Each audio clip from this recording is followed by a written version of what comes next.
Bom dia, manhã de 14 de junho, para mais uma dificuldade bíblica.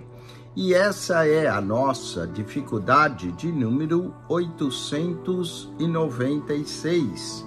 Estamos falando de dificuldades no livro do profeta Daniel.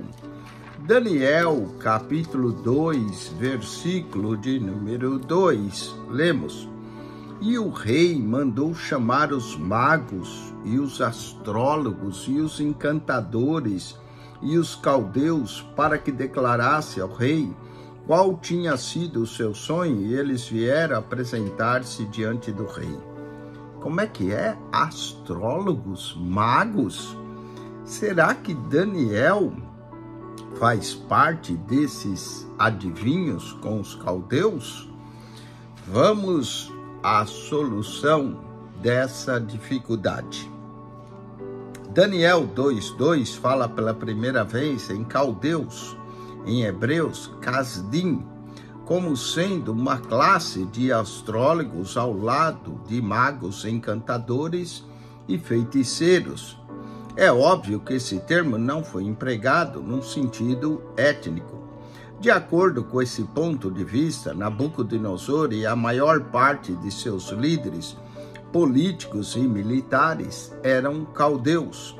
Alguns eruditos têm argumentado que o uso desse termo em Daniel 2:2 e em outras passagens reflete-se a uma confusão da parte do suposto autor do livro de Daniel, que provavelmente tê-lo-ia escrito, segundo alguns, no ano 165 a.C.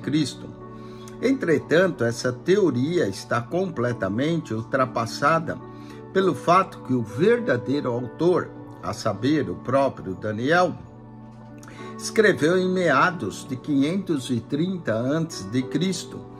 Também emprega a palavra Casdim de maneira étnica. E em Daniel 5:30, ele se refere a Belsazar como rei dos caldeus, em aramaico, Malca-Casdé, e provavelmente que alguns homens caldeus, Gobrim-Casdaim, em Daniel 3:8. Os acusadores dos três amigos de Daniel fossem altos oficiais do governo e não feiticeiros, conforme indica Brown Bridger Briggs, o BDB do Lexon. Esse uso variado do termo não pode ser explicado por uma suposição de autoria posterior. O fato é que o autor de Daniel usava esse nome em dois sentidos, como nome astrólogo ou astrológico e como vocábulo étnico. Como foi possível isso? Haveria uma explicação para essa homonomia? Sim, há, mas deve ser encontrado na passagem dessa palavra por três línguas, como salientou Robert Deacon Wilson, de Princeton, e com a combinação suméria Galdu, que significa principal construtor, título que se dava aos sacerdotes astrólogos que desenhavam mapas de astrologia, dividindo as estrelas visíveis em pequenas áreas que pareciam plantas de casa. O termo Galdu aparece num tablete datado por 4 anos de Shamash-Samukim, da Babilônia, em 668 a 648 a.C. A confusão entre Caldu, forma acadiana, do Galdu sumério, e o nome da nação caldaica ocorre da seguinte forma: aquele termo original Casdu, ou Casdu, mais tarde viria a ser pronunciado Caldu no dialético babilônio da Acádia.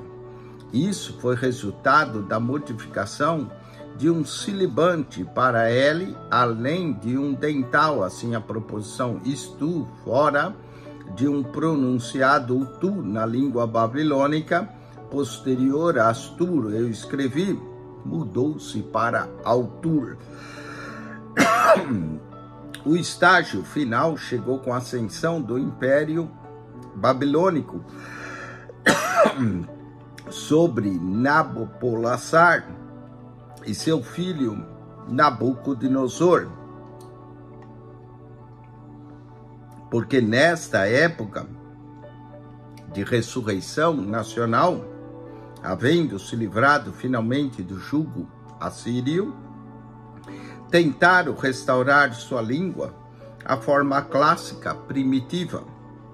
Isso significa que todos os sibilantes que se haviam transformado em el, antes de consoantes dentais, tinham se tornado e mudado para os sibilantes originais, e era muito natural, portanto, Caldu, que originalmente viera Galdu, fosse mudado, não posteriormente, para Casdu, que é a forma plural, que era Casdi, hebraico, Casdim, aramaico, Casdim ou Casdee, quando é enfático. Com esse termo, caiu juntamente o éltnico Caldu, para plural de Caldi, que significa originalmente caldeus, ou Casdu.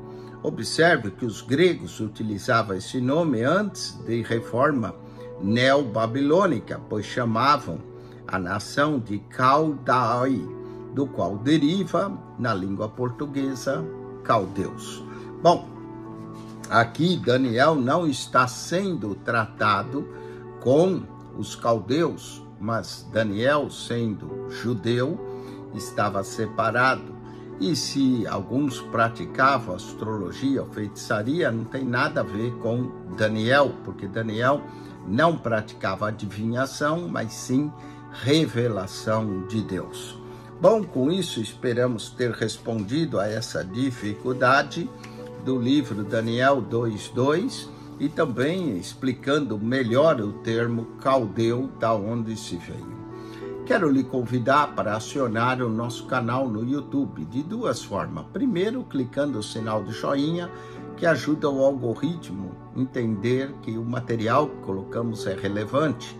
E segundo, falando do nosso canal para mais pessoas. Todos os dias colocamos 3 vídeos para você. Pela manhã, uma dificuldade bíblica, à tarde para a noite, um verso da Bíblia e à noite, uma curiosidade bíblica. Além disso, colocamos todas as semanas 5 revistas de escola dominical. PR Eugênio Piacentini, o canal da Bíblia. Que Deus te abençoe em Cristo Jesus e acione o nosso canal e divulgue. Amém e amém.